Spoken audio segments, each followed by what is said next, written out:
What is up, kinfolk? So recently I heard about the Passport Bros. It's a group of African American men who have kind of just said that they're done dating American women and instead they're flying to other countries and trying to find relationships with women outside of the US. The reason this was brought to my attention is because an individual by the name of Auston Holleman, who apparently is a huge player in the Passport Bros community, was recently ran out of Brazil because he claims he was misinterpreted in his words and saying that Brazilian women were easy compared to American women. He ended up having to flee Brazil due to death threats. I've seen a lot of black women give their perspective and saying that, you know, he deserves right and that's what happens when you abandon the sisters, all that stuff like that. But my thing is, I want to hear straight from the horse's mouth. But I'm gonna let him speak, and then I'll give you my thoughts on the whole Passports Bro thing. So without further ado, let's get into it. I'm back again, and this time we're not going to be talking about Brazil. We're going to be talking about what made me leave to go to Brazil. In other words, what made me stop dating in the United States. If you've watched my TikToks or some of my YouTube videos, you can kind of get a perspective how, but I'm gonna break it down today. The number one thing that stopped me from dating in the United States was the texting games and the phone call games. The game. So we're not gonna act brand new. We know this is a thing here.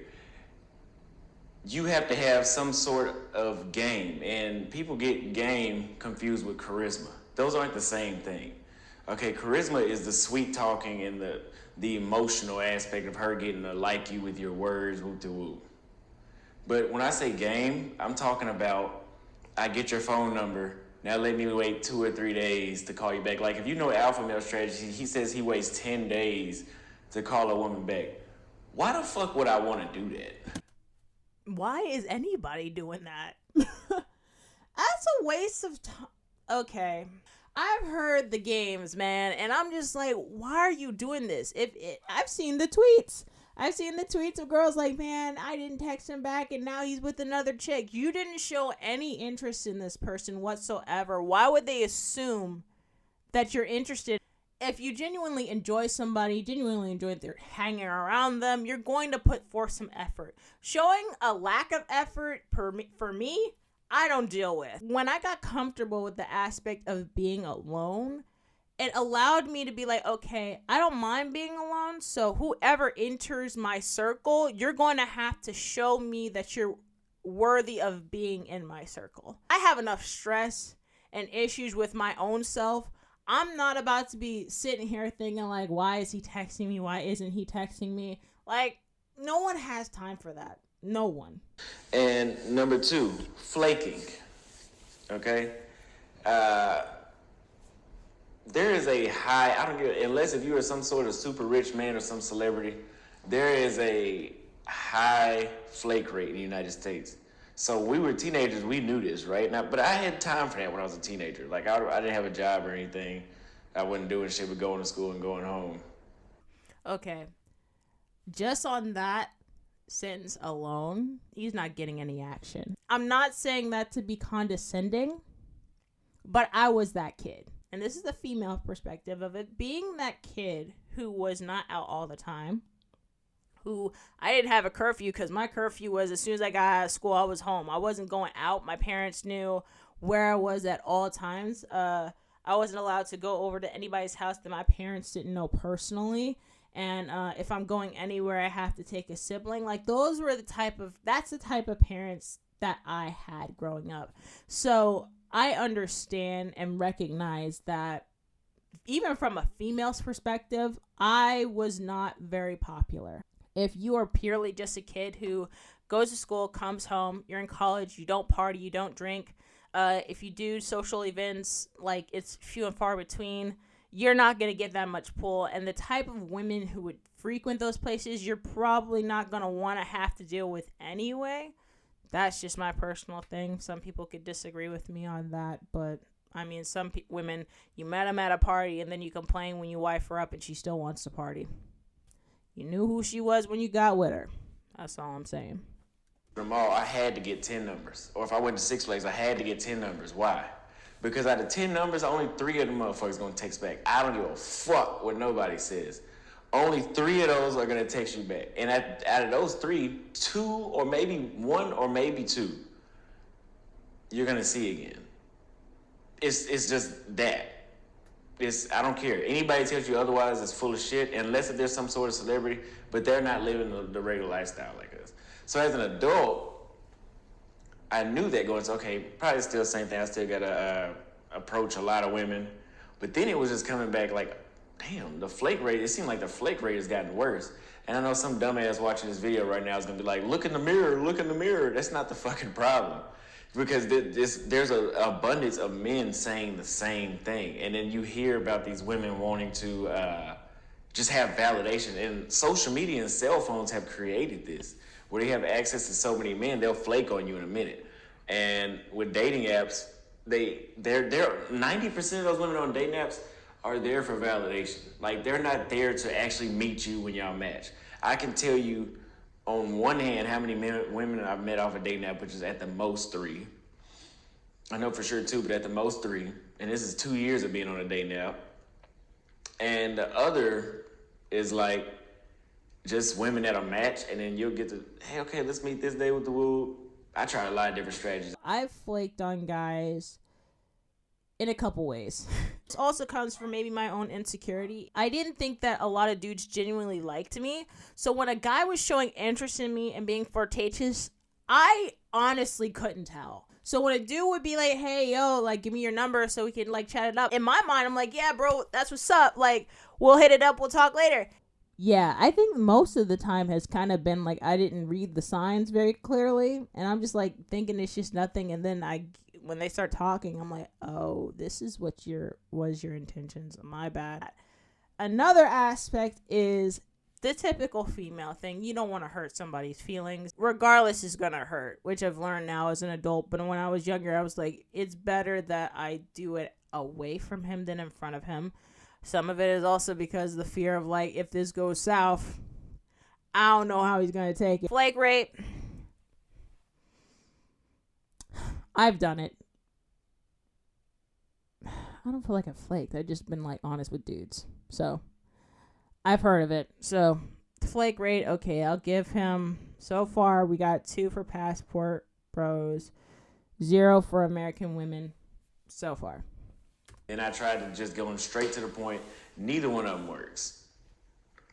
Okay, and a lot of these women are insecure. They have low self-esteem, so they get on these dating apps just to reject dudes so they can feel like, man, I could get into that. But these women, they just get on. Remember this. When you get...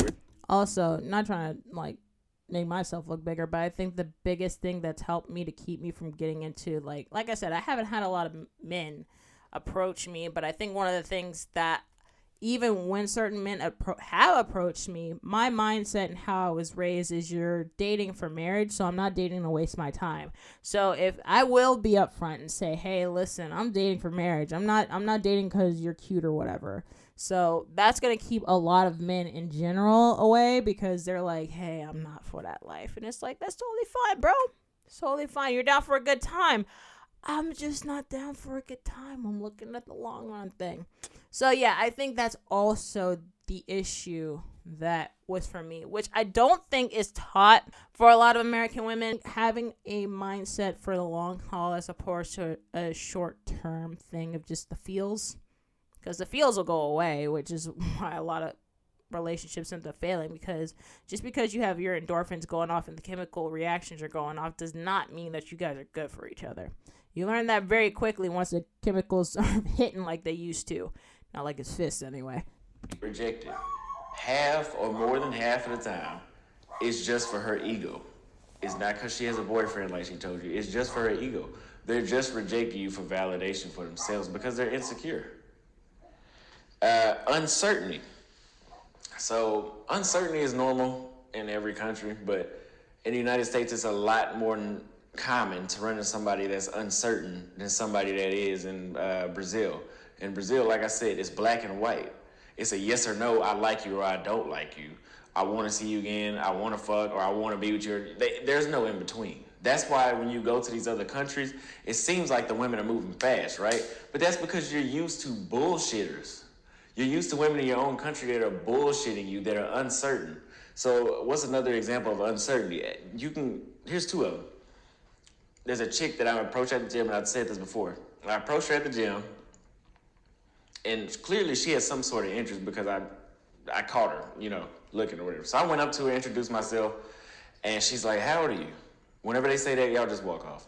So she said, "How old are you?" I told her 23, she said 32, and she's like, "Oh, well, I have to think about it." Bitch, I'm not gonna let you think about it. I'm like, "No, I don't do thinking. Either you're gonna decide now or not.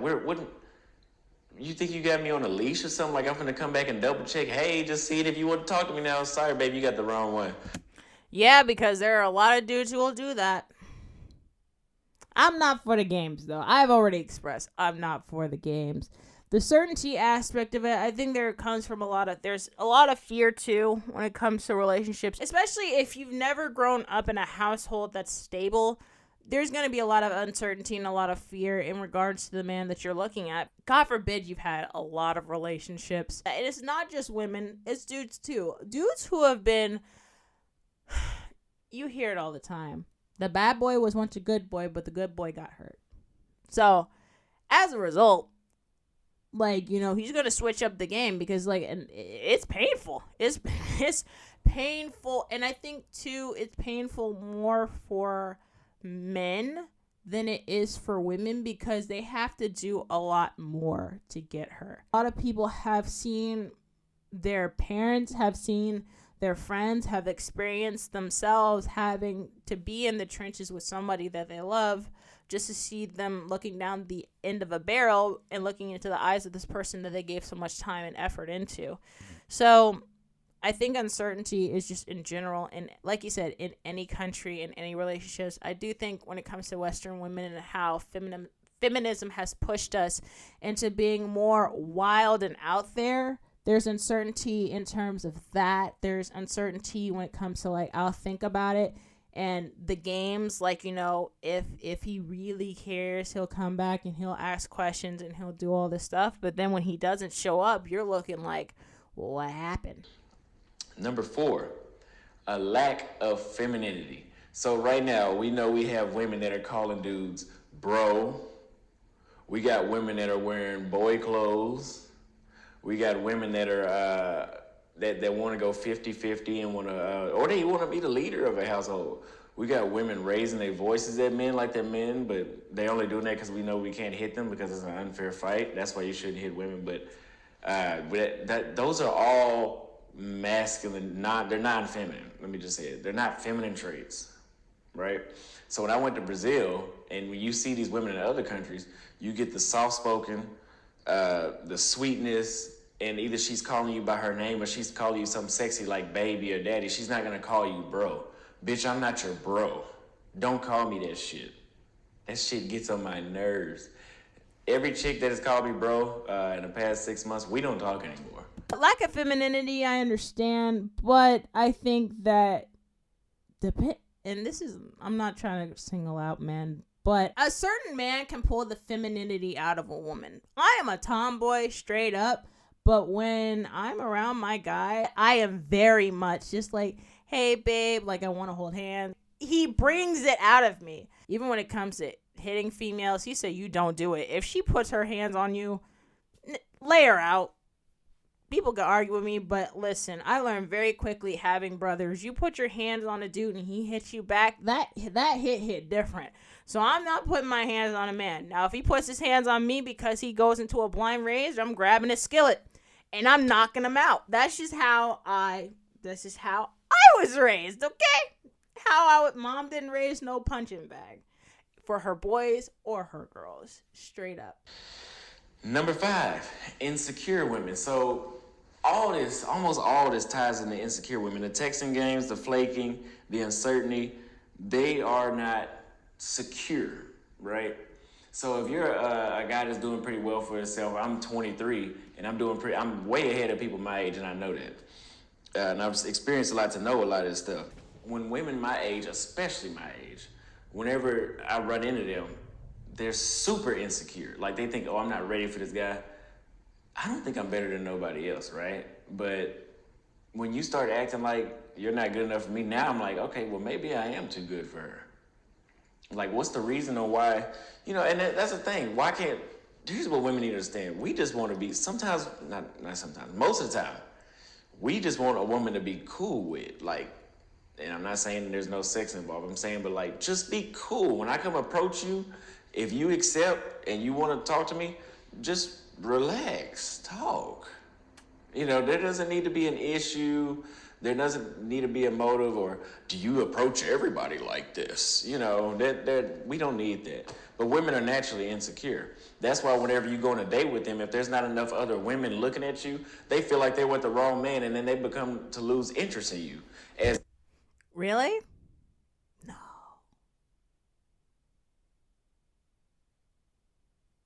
Really? Oh no, I've been insecure. I've never been insecure about the dude I'm with, because in my mind, I got you. Like, I have you. At the point I don't is when you cheat on me or you go out, and then I'm like, oh, I never had you to begin with. But shoot, if there's no other girls looking at you, I'm not gonna be like, oh, he must be like a crumb. Like, what? No, ladies. If a man has you, he has you. At the point you realize you don't have him, you never had him to begin with. And at that point, let him go. Because it's like, I'm not going to compete. I'm not going to compete. Insecurity could also show up because, you've been with a guy who may have cheated on you in the past. And you're like, if he looks at another woman, you're going to be feeling some type of way because, hey, my last you did. So I'm sympathetic to that. Don't get me wrong. I'm sympathetic to that. But really? Like, dude, I'm just like, I like you. What the heck do I have to worry about other women liking you for? Like, nigga, what? Really? As men, like I said before, I don't give a fuck who's looking at you. I like what I see. That's my type. Now, if other men are looking and they're, okay, that makes me feel even better, but I don't need that. But the thing is, women need that. So don't ever tell a woman that you haven't had sex in years, or you don't ever get looked at by women, or there's nobody on your roster, and you don't have options, because then they're like, oh, this must be something wrong with this dude. I agree with everything except for the last two. Wait, hold on, let me roll it back. Sex in years, or you don't ever get looked at by. Yeah, okay, so here's why this is a turnoff for me personally. It's not that because you're undesirable. What bothered me is the mindset behind that. For me, it comes off as a low self-esteem attitude, and I don't like that. It's like, well, no one else finds interest in me, so you want me like, oh, babe, I think you're cute, which maybe the first couple times might be okay, but we're 6 months into the relationship. Man, I love you so much, and you're a great girl because, no one else was interested in me. Bro, it is terrible. It is absolutely terrible. You think so lowly of yourself, and then if they want to turn it internally and like, well, shoot, maybe I'm the issue. Like, maybe I shouldn't be with this person. But I didn't even think that way. I was just like, dude, will you stop? What was the last two? Women, or there's nobody on your roster, and you don't have options, because then they'll. Okay, so the no one on your roster not having options. I mean, why would you even bring up your roster or anything like that? To like, is that like this is a question for the guys. Is that like an intimidation thing to be like, not intimidate her, but just to make her feel like you could leave her? Like, you're not the only chick. To a man's perspective, I get it, because if something falls out, once again, women have the opportunity to basically stand anywhere and say, hey, I'm really interested in someone, and she'll get a lot of offers just from being out there and advertising. Men aren't going to have that unless they're really good looking. They have to be like a 9 or a 10, and the average dudes are going to fall behind and I'm saying that from like the dating app market, because I've heard that's how it works. So if you're just an average dude, you're going to have multiple girls in the pocket, because, and which is why women are like, why did he move on so quickly? Because listen, I have to have these women in my back pocket, because if things fall out of place. And what am I going to do? I don't get the whole roster thing. I don't think you should mention the whole roster thing. Men, why do you mention the whole roster thing? Is it just like play on that insecurity thing? I don't know. Personally, don't. If a dude mentioned a roster to me, I would think he's not serious. Because once again, my intention when I move into a relationship is, hey, at the point where I'm talking to you, I'm like, hey, I'm starting to have serious feelings for you. But here's where my serious feelings line up, and this is why I'm willing to pursue this. If you're not wanting to be a man who's married to me, not wanting to be a father, because I do want kids, that conversation is going to come up. At the point where you're like, hey, that's not me, all right, cool. Move along. But don't bring that up when we're having a serious talk about relationships and like, because, you're not the only one. Nigga, then bye. Why are you talking to me? Talk to somebody else. Because for me, it doesn't seem like you're serious. If you got a roster, at least for me, don't mention it. But, if you do, I understand the concept. Just don't bring it up. Number 6, makeup. I like my clothes. Women in the United States, they don't like men's clothes. You know why? Because whenever they lean their head on you, it looks like they're still leaning on you. Nobody, no. I'm not going for that. I like my clothes, and I want you to look similar to when that makeup comes off. In the United States, we don't want to fix the unhealthiness that's making your face look non-radiant or it's not glowing. We choose to just cover it up. But when I went to Brazil, there was a lack of women with makeup. Now, I say out of 10 women, at the most, 2 are wearing makeup. Even the ones I've seen in the United States, the Brazilians that are here, they don't wear makeup. Like, they just eat good. They take care of themselves. Learn how to take care of yourself. And you don't have to be, because you'll be, as a woman, you'll be more secure because you know when you wake up, you're good. So, yeah, I mean, I enjoy. You could say be more secure in ourselves, but I mean, the whole beauty industry in and of itself is playing on the fact that you're not supposed to feel good about yourself. I wonder if that's an economics thing. I wonder how much makeup is in Brazil as opposed to the United States. I mean, and even in the United States, makeup is extremely expensive, man. The amount of money, and what's funny too, which people don't realize, a lot of women don't realize, is the very thing that you're putting on your face to make you look better is also the thing that's causing a lot of your breakouts. I understand the natural beauty standards. I think a lot of women, even when it came down to black women, I know a lot of black men love the natural hair movement. They didn't like having to run their hands through their girl's hair and feeling tracks. And knowing that her hair is Brazilian. He likes Brazilian. But, a lot of black girls, we wear Brazilian hair. Insecurity, which plays on the original point. But yeah, I've seen some people take off their makeup and I'm like, who this? So imagine being a dude and you're dating her. I'm going to just say this. This is my personal perspective. So far, I would say I'll give it to the passport bro on a lot of the things that he said. Here is my perspective.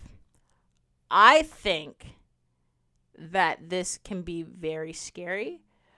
There's a lot of stories of men going out of the country, especially because American men, Americans in general have a reputation outside of the country of being very rich, whatever. Women in these other countries know this. And also because the passport bros have become an actual name, don't think that there aren't women who aren't coming to you for love. You might think it's love, but for them, it's an economics thing. I know there are American men who are coming here. Some of it's just for sex. Some of it is because they genuinely want a good relationship. So I'm going to make myself look as appealing to you. You've advertised out here what you want. Austin, you advertise what you want in a woman. It's not even hard for an American woman to change up her style and change up her act to become something that would be more appealing to you. There's a lot of men who have gotten scammed. There's a lot of men who have gotten killed. Going into other countries, you have the language barrier. There you have the cultural barrier, which he's experiencing to a certain extent with all the death threats that he is getting based on his verbiage and what he said. Granted, it might have been taken out of context, but that goes to show you how a country will get behind their women and kick you out because they can give a crap less about you. So in that regard, I would say I'm not necessarily for men doing this. If this is the way that you think will help you to get a woman, sure. I would just say be careful. because it ain't all sunshine and roses. And for the men who are thinking about doing this, you guys also be very careful, because y'all will go out here and try to flaunt that you are an American, you have money, and the next thing you know, you're in the back of someone's car in the middle of the desert and they're holding you hostage. They're taking all your money, all that stuff. So some of these countries, they are ruthless. Just be careful. It could be a Samson and Delilah situation and you wouldn't even know it. But anyway, Folk, let me know what you think about the Passport Bros and the whole Passport Bros movement in the comment section below. If you made it this far, go ahead and like the video and subscribe for the next one. And as always, Folk, I love you, and I will see you in the next one. Peace.